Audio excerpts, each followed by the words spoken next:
Welcome to the third episode of the 030 Tango podcast. If you are watching the video, you may see that it's not the usual setting where I do record this intro right now. These are the Georgian mountains. I'm at Ojos Negros 2023 in the Kazbegi Mountains for a tango marathon. But I did not want to be late with the next episode, so I thought I'd take some stuff to record the intro here. I told at the beginning that I will try to catch all the couples that are coming to Berlin. It may not always work out, but with this episode I was very lucky because at the beginning of a tango marathon, the Pipo Tango Marathon in Berlin on Thursday night at the opening party, suddenly, Zeynep and Sercan were standing in the door, and I was very happy to see them, as I always am, and asked them right away if they have time that weekend to record the podcast. And they were so nice to record the podcast with me. We sat down on Sunday before going back to the marathon and had a very nice talk. I always enjoy seeing them a lot. You are also very lucky because next year there are already 2 dates where Zeynep and Sercan and 030 Tango will be together at Sarajevo Tango Festival 2024 from February 1st to 4th in Bosnia and Herzegovina. There will also be Lorena and Giampiero again next year, and Fausto and Stefanie will come for the first time to Sarajevo. So join us.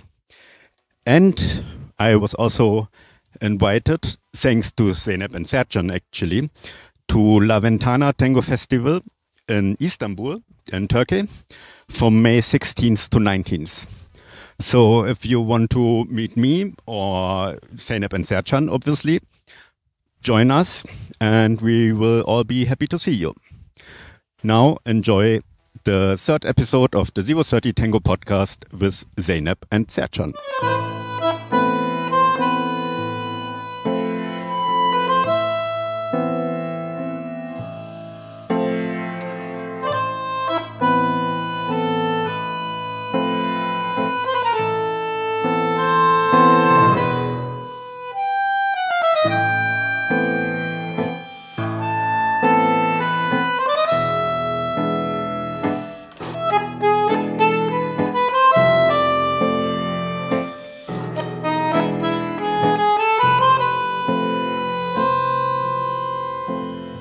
Zeynep and Sercan, welcome to the 030 Tango podcast and welcome in Berlin. Thank you. Nice to have you here. Thank you very much.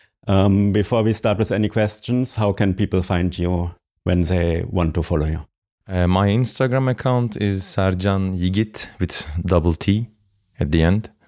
Mine is Zeynep Aktar. I'm using Instagram generally. And my Facebook account is Zeynep Aktar and his Sercan Yigit.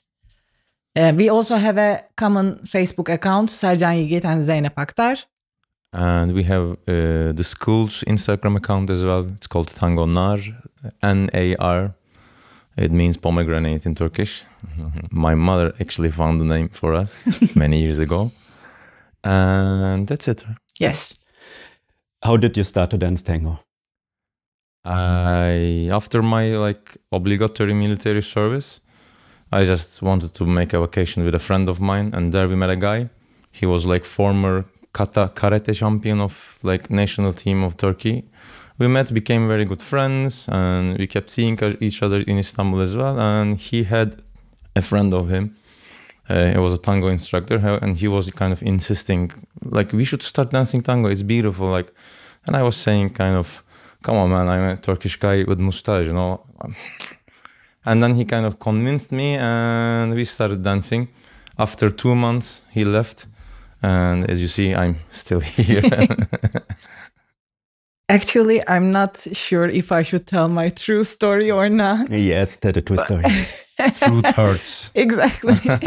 I was in the university and actually I was in a mood that I'm a bit depressed with all the classes, all the exams and everything. And then at one point, while I was studying for an exam, I just had a break and I just opened TV. And then I saw movie of Antonio Banderas take the lead. And I was so impressed by the movie. And I said, okay, I'll just start tango right now. And I just Googled the tango courses and I started immediately. Do you remember your first teachers? Who were they? I started with 030 and with Murat and Eşref schools who are organizing the Tango to Istanbul at this big event. I started with them. Mine was İrfan Yüksel. I started in a school called Tango Jean. He was a very good first teacher. He really made me fall in love with tango. How did you meet each other then? Like we met in a practica.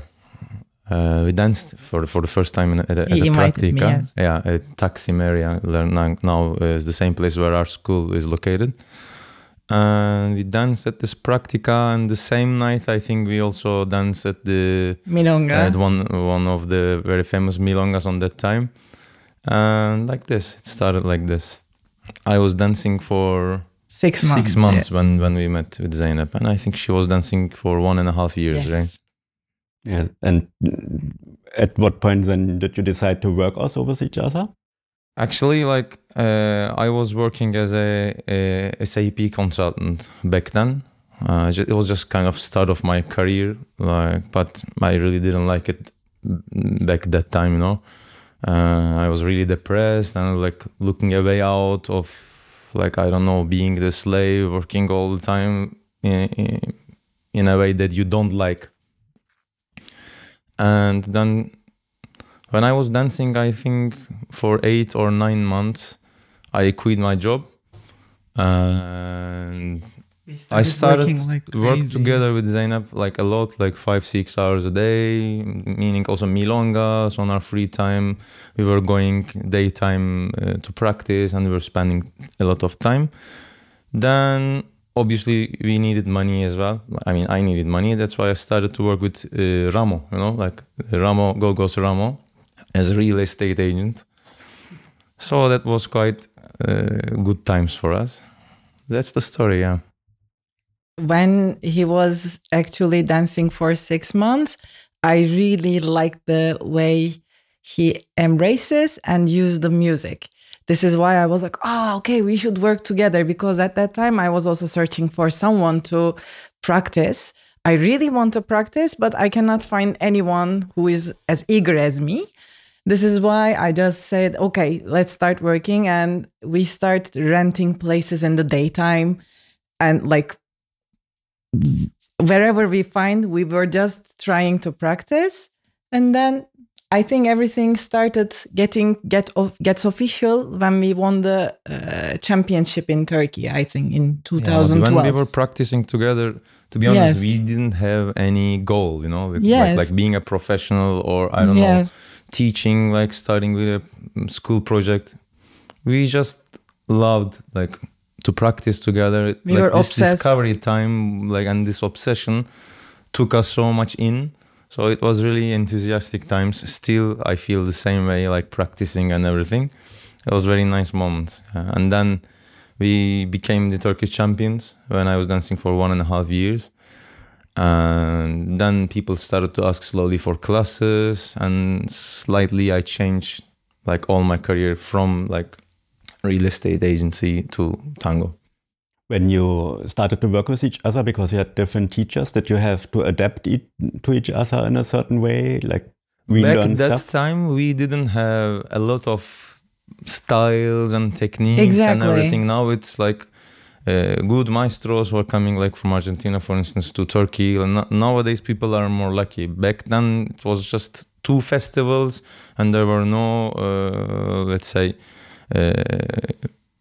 very good couples like coming from Buenos Aires, like all the time, the time, and it was difficult to reach them. Let's say now every 2 weeks someone is coming with very good teachers, very good dancers who might inspire you. People can take classes and everything. Back then, we were just enjoying the mathematics and this algorithm of tango. We were not looking for some particular style or technique. That's why we didn't have any problems with like crushing of techniques, let's say. Yes. More or less everyone was teaching the same back then. We were watching videos, trying combinations. So it was a very free times, let's say. We were just trying whatever we like.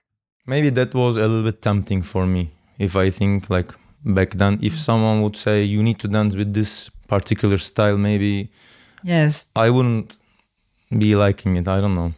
that's true. Because actually at that time, we were sometimes trying very nuevo movements. Sometimes we were just trying to walk like in the salon technique. So we just work whatever we want. It was a very Yes. free time. And did you then pick some teachers to work with later on, or did you continue to practice for yourself and like Actually, the story continued like this after having the basic moves and everything from the tango courses that I started, at least I can say. I became the assistant teacher in the school that I was working, and then, as I said, after 1.5 years, we became the Turkish champions, and I quit from that school.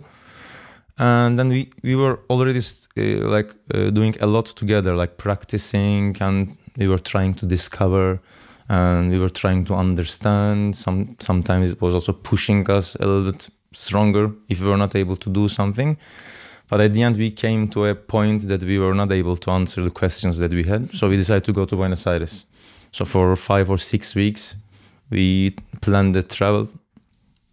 And we had many private classes. Many private classes. And I think it took us like more than 1 year or 1.5 years to start to understand what the maestros were talking about.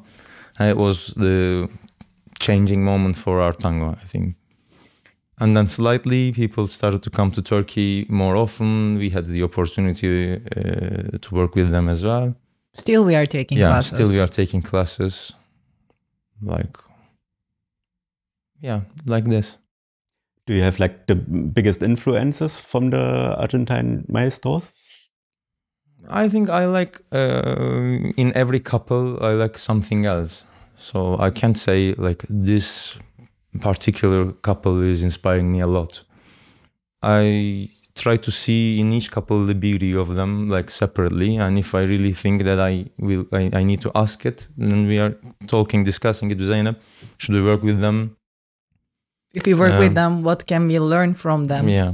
What is the thing that we need to have from them? Mm-hmm. So we are always still discussing about it. And as he said, right now, actually, we are very lucky because they're coming a lot to Turkey, Istanbul. Istanbul has a very big scene. And this is why still whenever someone comes, we are always discussing, okay, they are coming to Turkey. So what can we learn from them?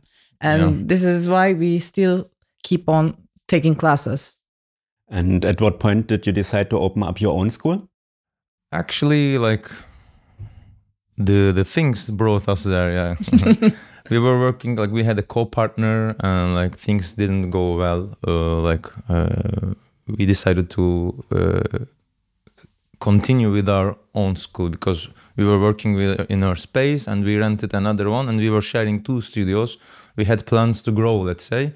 And like it didn't work it that didn't way. work out, and we decided to separate the studios and to keep ours as with our name and like this. So the first plan was like to grow like with the co-partner, but then we are from that day on we are continuing with our own name and own school. Yes.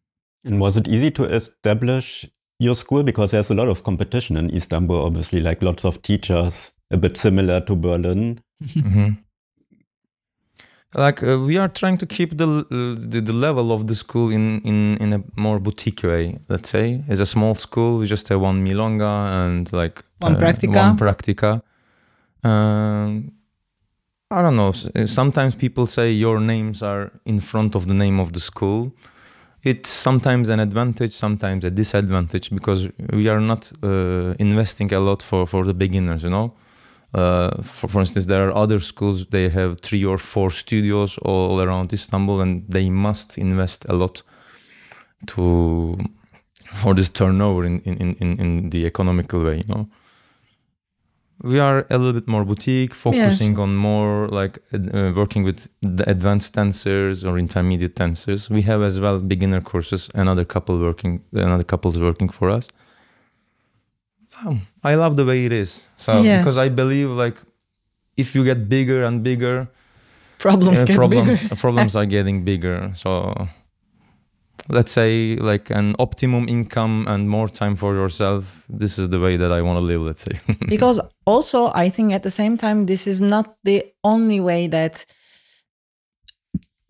I, of course, love my school. But besides the school, I also love teaching in other countries, teaching with other people. So it is really nice to go in that area too, which makes us a bit more independent also in a way from the school, because there is also another way that we try to grow up, let's say.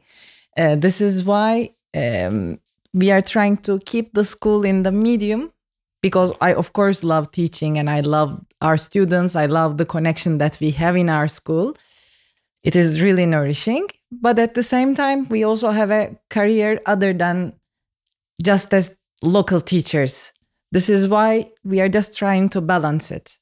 It's already quite difficult. Yes. So to travel and you come back Monday, Tuesday, and you directly go to studio, private group classes, and Wednesday we have the Milongan group class. Daytime Thursday we had our rehearsal and also private, and Thursday you need to travel again. Sometimes if you have 3 or 4 weekends like this, sometimes you wake up and you don't know where you are, you know? Like that's why I'm always saying, like for the colleagues from Argentina, they come do 6 months, 5 months, 7 months sometimes, or 3 month tour.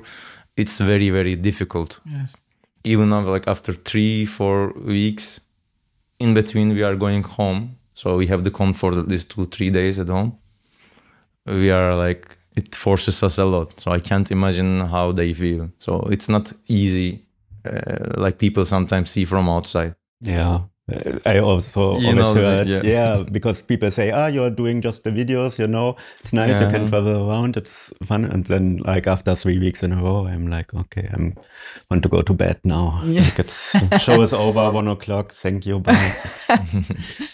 How did your business change over the last years? Because there was the big pandemic, obviously, everyone got influenced by it, but also in Turkey, there's obviously the big inflation. Like, did you notice it in your business, like in the school? Yes, of course. Now, because of the growing inflation rates, I think people started to slow down, let's say. It's not like zero now, but you can feel that people started to choose and like spend their money more wisely, and like no one feels safe right now. Yeah, no one feels safe now because it's a lot of money.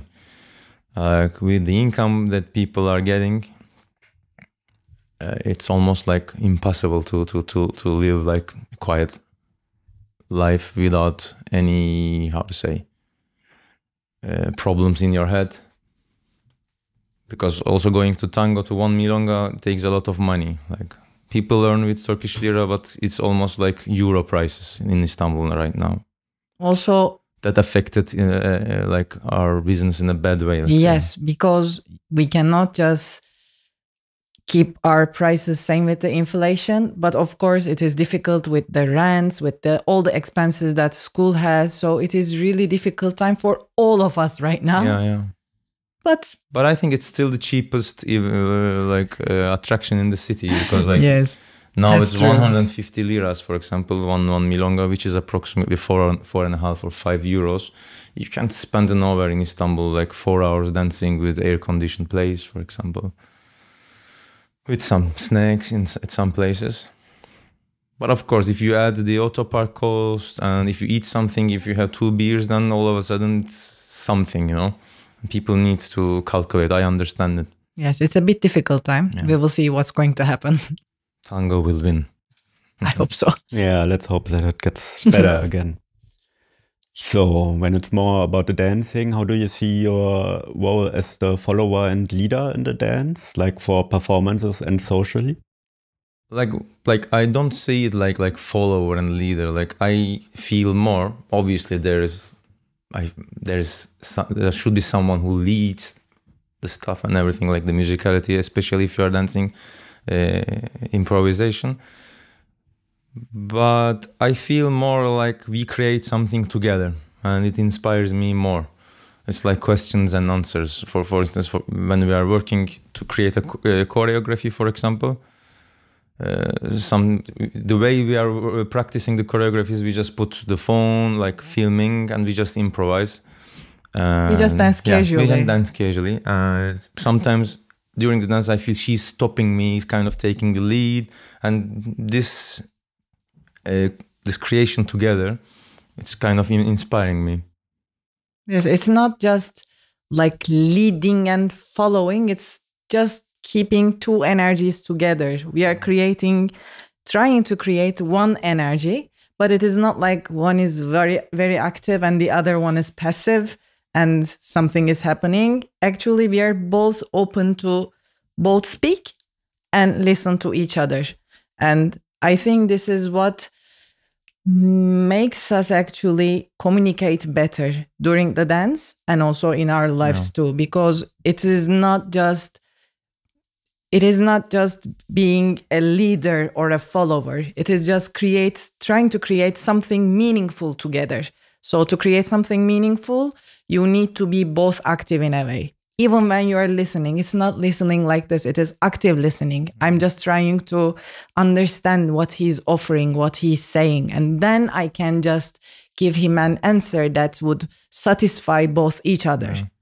It's about sharing the needs and also the responsibilities sometimes.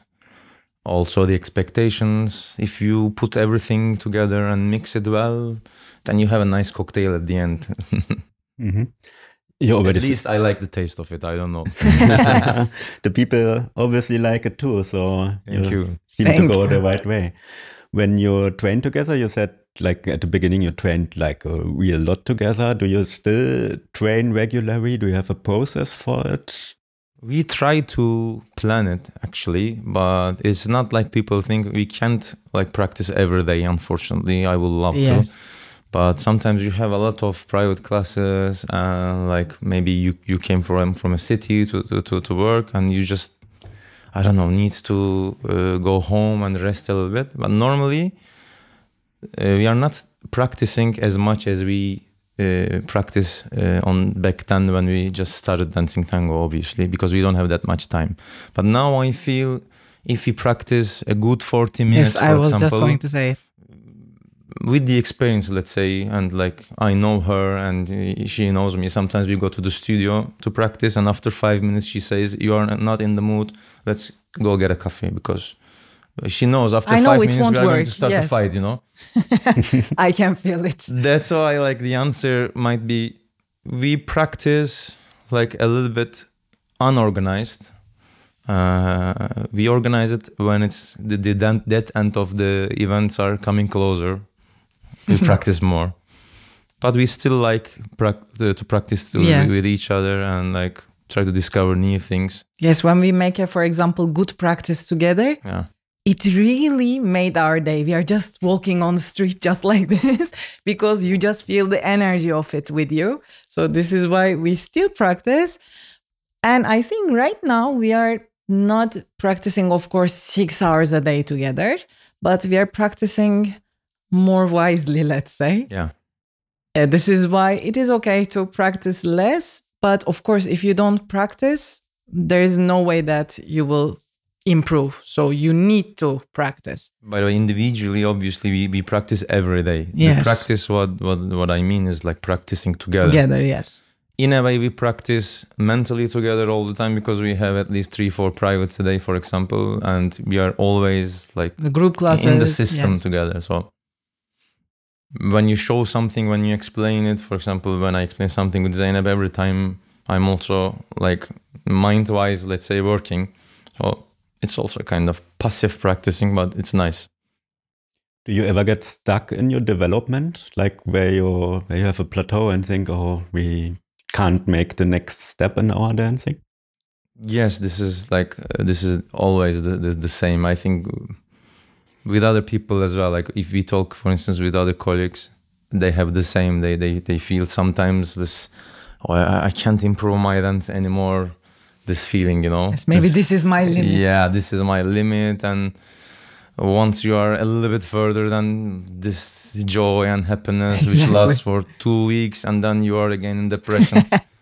It's a never-ending process. Yeah, but I think it's the way it should be, let's say, because if you would be saying, I am it, like I'm the best of the version who I am, then I think this is a mental illness for me. So I like the way being a little bit depressive because with the feeling that I can't improve, and then with this joy, it's like life itself, like wavy. I think we are just lucky that we are living in Istanbul in that way, because the moment that I feel that I am stuck, I cannot get better anymore, then someone comes, some maestro from somewhere comes, and when I generally take a class, it just clicks something in my mind, and then it gets easier. If just one of us gets out of this zone, we are immediately just trying to take the other one out. This is also an advantage for us. It's an interesting point of Zeynep, because sometimes, for example, I feel she's kind of improving, because as a couple, you can't improve like the same line. And when she's going like more up, let's say, she's trying to take me up. Sometimes I feel I'm getting like mental wise, or I don't know, physically maybe a little bit more up, and I tell her, maybe you start doing a little bit more Pilates, because when I feel stronger, like we help each other is a good way of partnership, let's say. Yes. A good team. Exactly. Good team is very important, because exactly. You share just like 10 minutes when you perform, or let's say 12 minutes, but like backstage is you travel together. I don't know, we live also together, we are married. It's actually a difficult life. For example, we are together for 12 years, but like when you calculate it wisely, it's more than 30 years. Because like in breakfast, daytime, work, social life, dinner, all the time together. It's very difficult to manage it, because normally people, if married people have two different jobs, they see each other at night. They don't see each other like the whole day, and they just have the dinner. They spend time in the weekend. Yeah.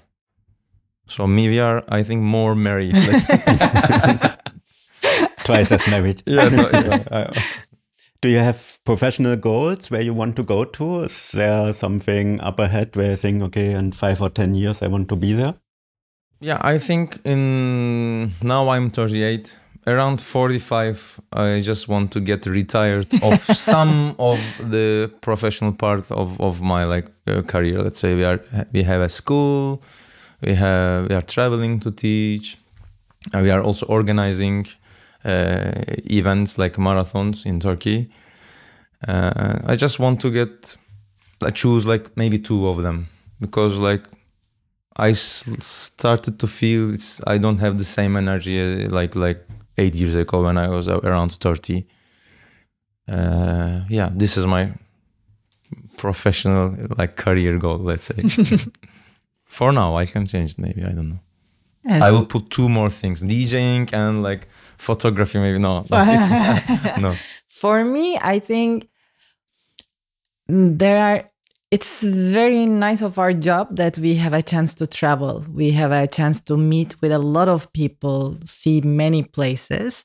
And in my mind, there are places that I want to visit, that I want to feel the tango scene, that I want to meet with people. And for me, in my mind, in 5 years, let's say, I really want to go to a few more countries, few more places, just to enjoy it with that way. Because at the pandemic, we said, okay, it was good, because we had a moment where we almost lost all our hopes, with the job, with the life, what's going on, you can't even go to supermarket and everything. And we were talking to each other, okay, we have done many things, I was ready to pass away, we said we met with very nice people. Tango gave us a lot, a gift, good people, nice people, our lives together, us, let's say, and a lot of beautiful experiences. I think I want to continue with that for sure. Mm-hmm. And when I get old, and sitting in my balcony with my big belly and talking about these memories will be nice, I think. Nice. How do you choose the music you dance to, for performances and socially? She chooses. Big boss. I am generally choosing because... I'm the opposition. Most exactly. Of the time. there is always a fight between us during these times of choosing a song. I am generally eliminating the songs, and for all types of songs like Milonga Wise, I'm generally having 3 options for our performances. And then I just tell Sercan and we start discussing about them. We start dancing and we try to feel which one we're comfortable with and which one would be better. And then we choose it together in that way. Yeah. Sometimes when I'm dancing like socially in a milonga, if I like a music, we make a sign. I tell her, please note it down. Shazam. Yeah. Or we ask the DJ. Most of the time out of these 3, let's say, waltz songs, we choose one. Like, so the percentage that she's right is mostly like at least 67%, let's say.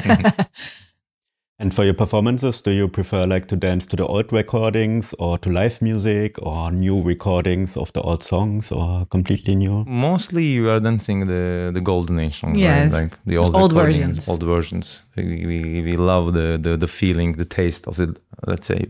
I feel it more.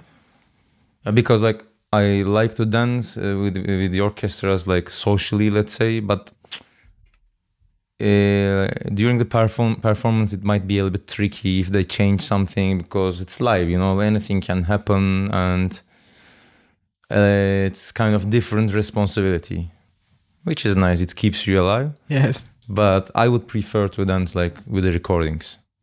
Is there a central thought you want to transport with your performances to the audience? Actually, like when we are rehearsing, let's say, first of all, I need to satisfy my needs, you know, in the dance. We are mostly writing, let's say, our choreographies like we are dancing.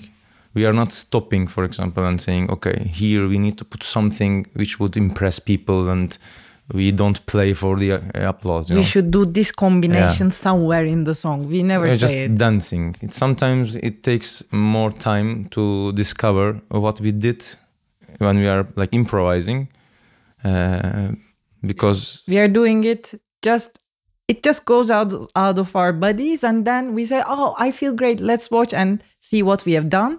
And when we watch it, we're like, what have we done? And then it really took some time to see what we did and trying to get the same musicality again and everything. It really takes time.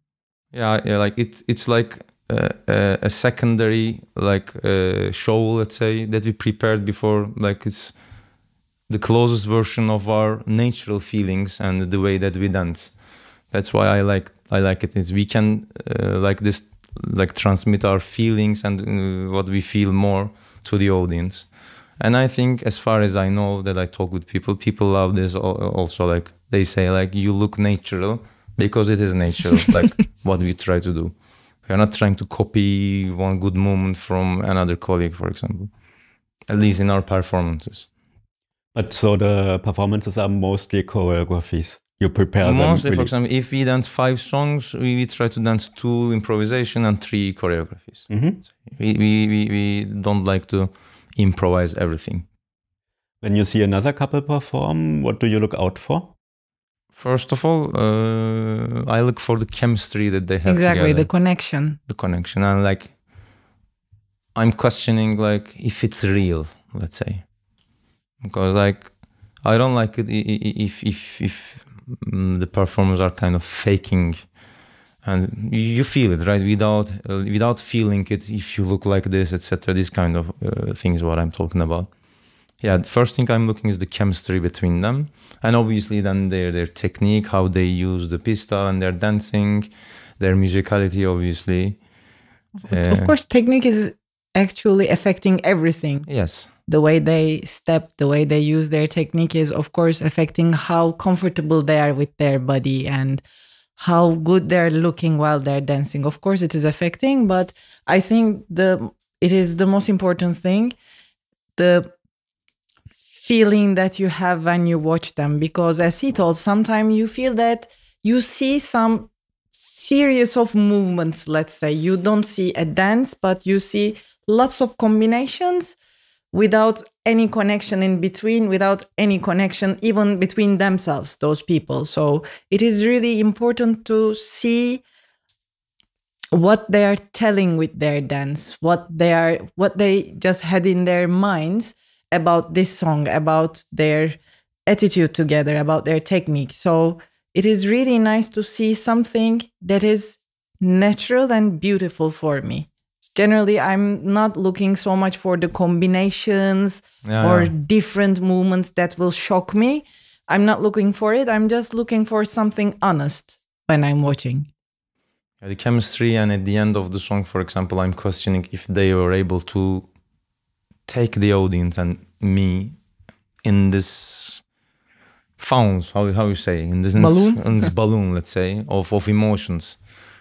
Like, for instance, I like the performances more where the audience is more like silent, because it means for me that the couple is good enough to, like, how to say, catch them. Them, yeah. Or like kind of hypnotize them for a moment. Like these feelings are mixing each other. And then this silent at the pause for 3-4 seconds and then applause. I think it's the best version of I would like to have this one when I perform. And when you watch a social dance floor, does it happen sometimes too that a couple catches you? Yes, and of course. What is that? Do you recognize like how they do it? No, I mean like a few people, for instance, can impress me with the combinations or like musicality, different kind of musicality. Let's say when they dance socially. Mostly it's our colleagues, or our teachers. Let's say. That's why when I'm in a like milonga, I'm also looking for the chemistry and, for example, how the leader, let's say, transmits his experience to let's say, intermediate dancer, how he handles, how he is using the musicality with her, how he is dealing with another kind of, let's say, another levels of ladies. I like to watch, for example, a leader with different ladies. That's why I like, so it's a cumulative thing for me. I love also watching pista in general. Sometimes in the milongas, I just try to find a quiet place, quiet spot that I don't talk with anyone. And I just grab a drink and go there and just watch people, because it's really, sometimes you see lots of inspiring things in the milongas too. Even the way that they embrace each other, just in a big crowd that is turning all around. The energy that they create together. Exactly. You see some other energy that is turning around, and then you immediately realize it. And it is really so much fun to watch what they create at that very moment. It's just happening in front of your eyes. So it's really giving you another kind of live feeling. So it's not something that they get prepared. It's not something that they prepare like a choreography. So it's something happening in that moment, and maybe 2 minutes after it won't happen again. You never know. So it's really so nice to catch these real moments, and it is really inspiring me. This is why I always try to, besides dancing, I of course love dancing so much socially, and I'm dancing a lot generally. That's why we are here. Yes. Also, this is why we are in Berlin right now. I love it, but I also really get inspired by watching people. You are traveling a lot, which is obviously a fun thing to do. And then you are giving also workshops. What's the difference to give a workshop in your school and when you are traveling? Like, how do you approach the two things? It really has different taste for me, because in our school, of course, we are generally teaching for a long time with the people. So you see the process in them over time. So it is exciting for me to see how they get improved and what is the influence that they get from us and how is everything going on. So it is really nice to feel that process. It's like watching a child who grow up. Exactly. Different feeling. Exactly. But it is also so much fun in the workshops too, yes, because you just met with new energies all the time. It is so nice, and I really get so excited generally in the first classes of the workshops, because I don't know whom I will see in the class. I don't know about their attitude. I don't know how they will react us. So it is always so exciting for me. It's a challenge, you know, because Exactly. mixed people, like mixed level of people, Of course, you have all the time. a limited time, and you should inspire Exactly. and make sure that everyone gets the most out of the class. It's a little bit challenging.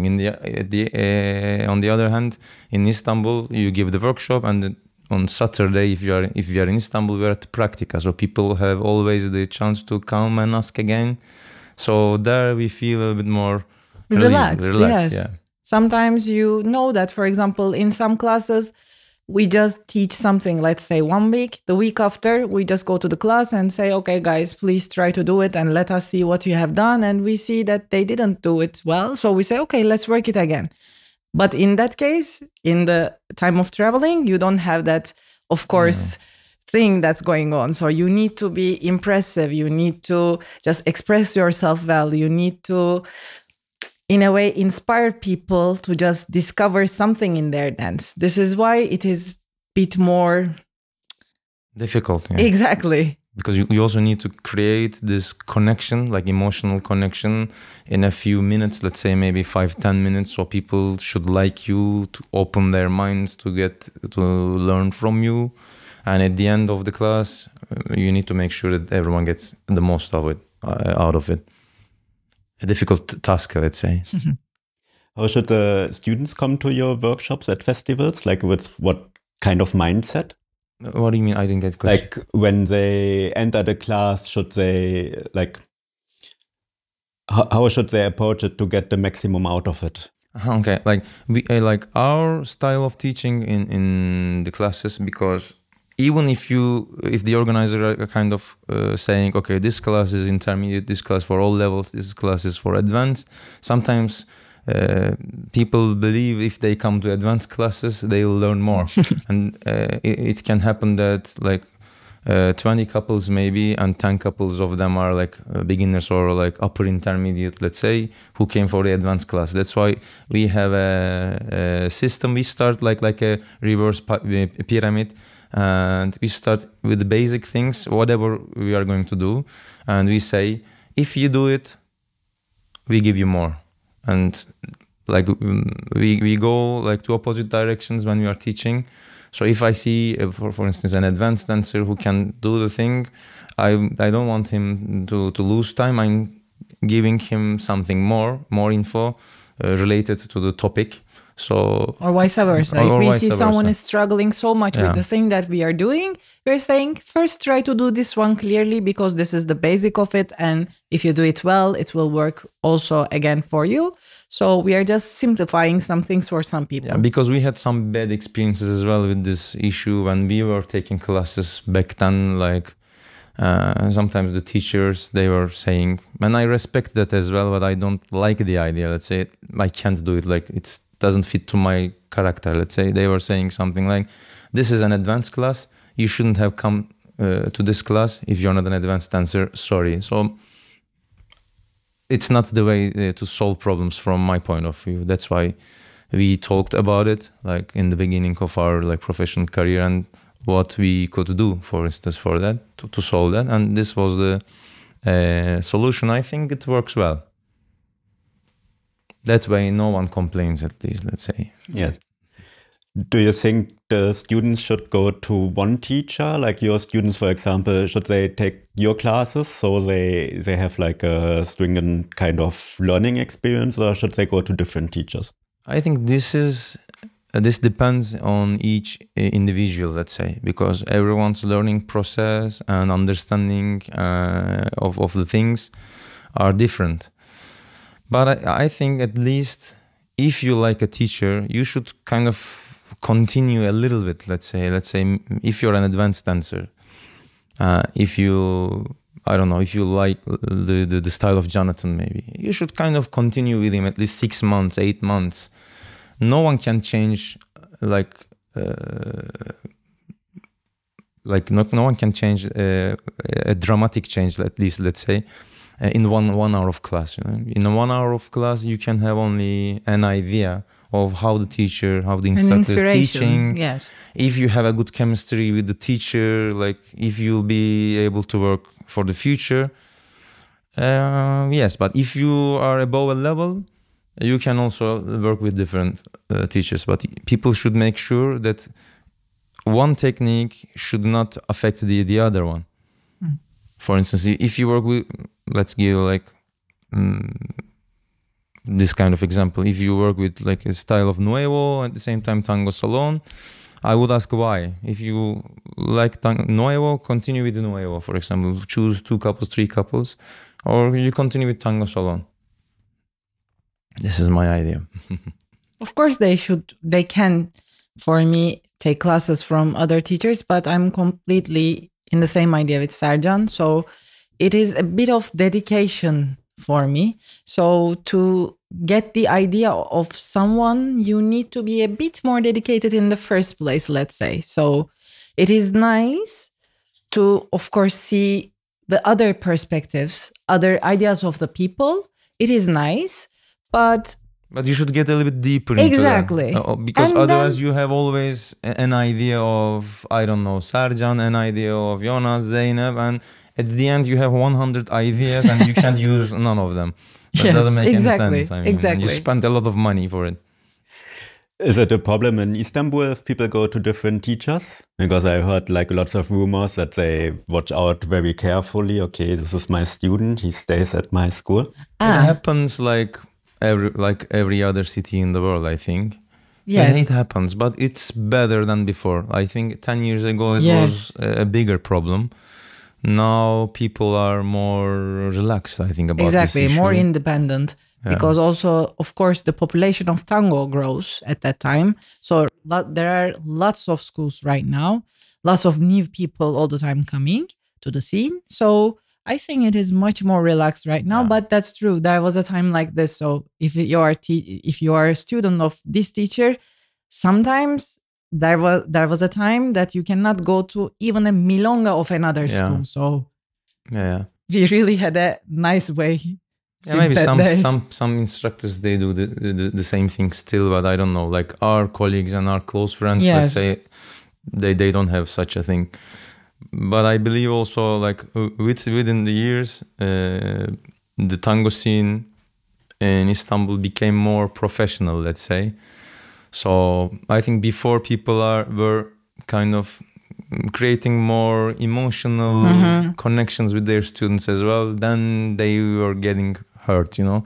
Now what I see from my perspective, it's more like a business, you know, like people think, okay, you pay for the class and I give you the info, and obviously you can eat somewhere else as well. So I don't own you just because you came once to my restaurant, you know. This is the idea. Yeah, good. Sounds like a good development for the scene of our. Yes, definitely. How do you pick the organizers you work with when you're traveling to festivals? Generally, of course, in time, we also get better knowing people, let's say, just reading their energy, let's say. So once we meet with people who say, okay, we want to organize something with you, to be honest, right now, I trust my instincts. Generally, thank God, we don't have many problems. Of course, there was a time that we had a few problems in our career, but right now it is much better because, as I said, I'm trusting my instincts, and also right now it is easier to communicate with everyone. So generally, if one organizer has a problem with someone, we try to share with our colleagues, with our friends all the time, because we don't want them to have the same problem. Of course, sometimes they're doing the same to us too. They say, just try to be careful with him, with her, blah, blah. And it is really important to just take care of each other in that sense too. Yeah, we're switching info. I mean, if someone wants to organize something with me who I don't know, who I didn't met before, and you see, for instance, they did something with Giampiero and Lorem. I write to Giampiero, everything was okay, can we work? And yes, no, you know, it continues like this. So we have a secret net. Did the traveling get more important for you for your career over the years, or how did that balance out between working at home and working outside of Turkey? I think it's 50-50. Yes, right now 50-50, but I really love traveling so much. Even my mood changes immediately when I travel. I'm getting so excited by seeing new places. Yeah, she's kind of a backpack person, you know. Like I love being home a little bit more. I think that's kind of keeping us away from closing the school and dedicate ourselves only to travel, you know. That's true. Do you think people approach it differently because you are well-known teachers? Like when you travel, when you're going to the Milonga? Like you mean like socially? Right. Sometimes yes, like, but here, for example, it was very nice. I like the dancing level, the organization and everything. We are very glad that we came. But obviously you have bad experiences as well. Sometimes I feel a flash, for example, when I'm dancing in a social Milonga. I invite the lady to dance and her friend is filming, and like I don't like this kind of feeling. But most of the time I don't really feel bad about it. Me too. Because same. Yeah, I think like the general people, let's say in tango, they know the limit. It's okay for me. I mean, at least they should turn off the flash. Yes, please. Like, this is the problem. when I film a performance on the other side, there are 3 people with the flash. And I was like, oh, okay, yeah, but that's life sometimes. Where do you enjoy to dance privately the most? Is there like a place or a Milonga city where you say, oh, whenever we go there, it's perfect? Yeah, mostly for Friday nights in Istanbul, we go to Milonga, which is called Nuestro. It's like very good friends of us. It's like we love to chill, we love to dance. After the Milonga, we go somewhere else to drink, to continue the night. Because we have our own Milonga on Wednesday, and Thursday is our day off. And most of the time, it's the only day that we can go out to dance. And because for Saturday, we have our practica home, and Sunday, the private classes and family time a little bit. So that's it. Only for Friday nights we can go out. But I can say there are like a lot of good milongas in Istanbul. So if I would have energy, I would go every day dancing. Yes. Every day out to dance, because we have a good level. When I compare it also for the rest in Europe and other countries, the tango scene in Istanbul is quite good. Very good level. Also, in that schedule of ours, I'm always trying to find some time to go to the marathons and to the festivals just to enjoy. Because it is also, I think, really important for us to travel for ourselves too. Yes. For example, right now we are in Berlin just for this, just to enjoy, just to dance actually. We don't have any responsibility, any classes, any performances, so no stress. And it is really, for example, now I feel much more alive inside. And now I again just have this feeling of, okay, once we go back, we will start working for this one, for that one. Because right now I'm free, my mind is free. So it is much easier for me to get motivated for my work too.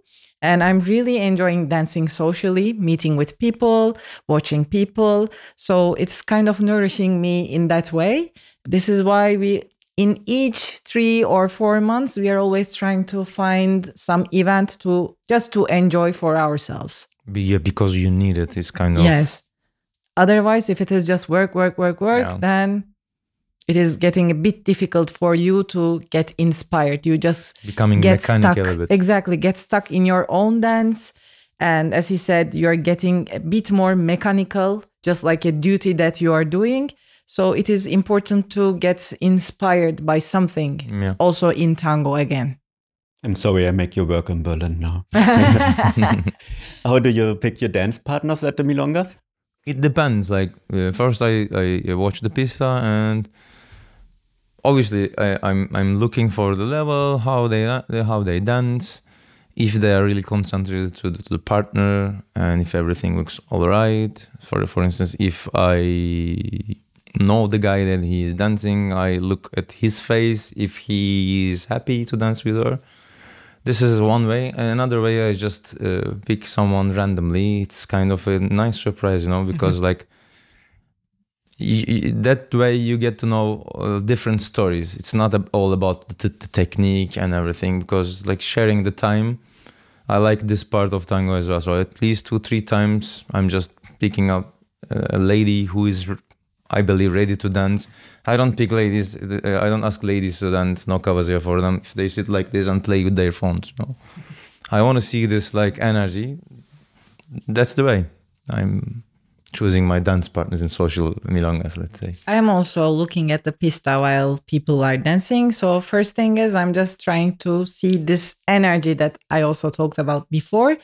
I'm looking for the energy in the floor. And then when I see someone, I just first look at the lady. And if I just feel the happiness in her face, it is nice for me. It's a good point.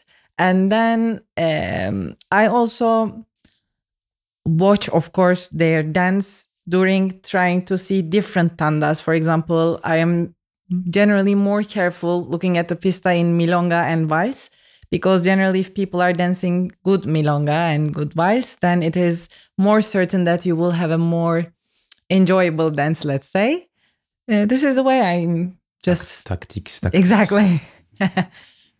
Very good. So now the last question I want to ask everyone who comes.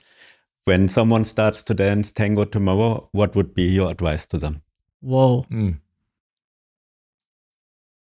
I think like the first dances that you enjoy is difficult to recatch, in the period of your tango life, let's say, in social dance, for example.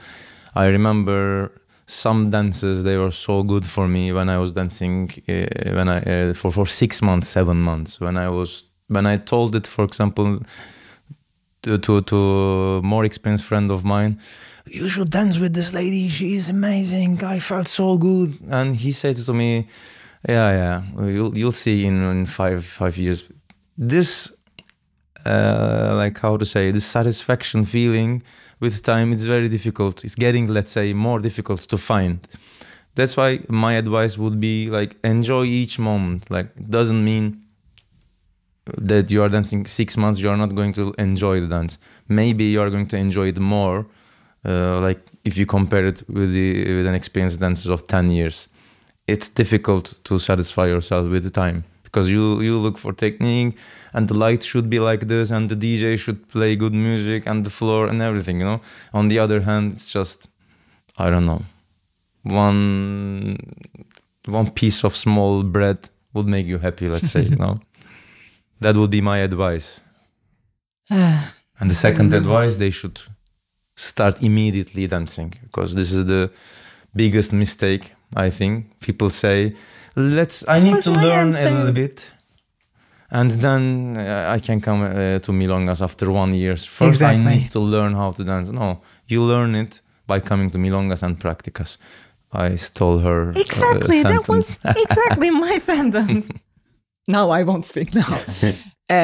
I think that was the best thing my teacher did for me in the beginning. In my second class, I just stay for the milonga in my school. So I even don't know how to hold my partner. It was still a bit confusing for me. And just in that period, I stay in the milongas. I start staying in the milongas after the classes. Of course, in the first times I wasn't dancing, but even watching people dancing keeps me so inspired about it. And also, of course, then some of my friends from my class start staying. So we also start to just do something and just try some crosses, just try some steps. And it was so much fun to be in that energy, in that ronda. I think it really inspires me a lot in my dancing period. Let's say this is why I'm always telling people, please go to the milongas. Don't think of it, okay, I go and I should dance all night long. Maybe you will just dance 1 tanda, 2 tanda if you're lucky in that level. But it is good to be in that social area, to meet people, to see people, to get inspired by people. So the most important thing is just to throw yourself into the scene. This is for me the most important thing. And also I would say, especially in the beginning, there are lots of people that can break your heart in the milongas, in the practicas, because there are people who are not very nice people, let's say. I try to be polite right now. And they're sometimes saying, you cannot dance. This is bad, blah, blah, saying something and just making you feel uncomfortable. Exactly. You don't feel safe anymore. You Many don't feel people good anymore. Quit tango exactly. just because of these kind of people. This is why I would say, please don't listen to anyone besides your teachers. This is the most important thing. Very nice. So tell the people again, how can they find you? Where? From Instagram accounts, Sercan Yigit with double T. Zeynep Aktar, mine. And our school's Instagram account is Tango Nar, N-A-R, means pomegranate, I would say it again. And also we have like a Facebook page, Sercan Yigit, Zeynep Aktar. That's it. Yeah, that's it. Perfect. Thank you. And Thank you enjoy the rest of your stay. Thank you. Thank you very much. Thank you so much. Thank you.